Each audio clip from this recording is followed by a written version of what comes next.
The site is located in Hicksville, Long Island. It was included on the National Priorities List in 1984.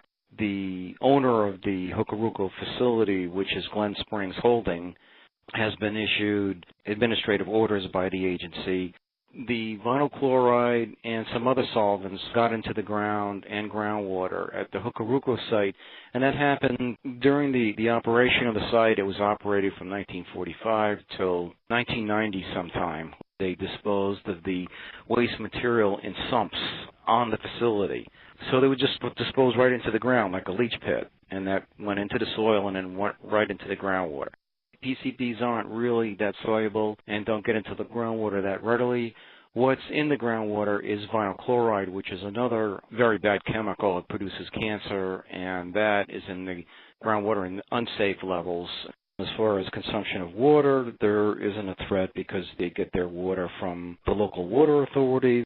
The facility was bought by the Bayer Scientific Company. They have a stake and some liability in it. Bayer wanted to sell the facility 5 or 10 years ago, and when they did it, they tested the soil. They found more PCBs.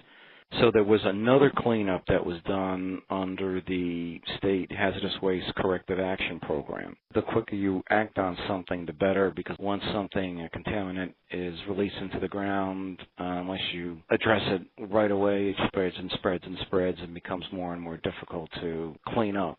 Sites do take a long time to clean up. Wouldn't be surprised if 20 years was sort of an average time. So it would bring you out to 2022.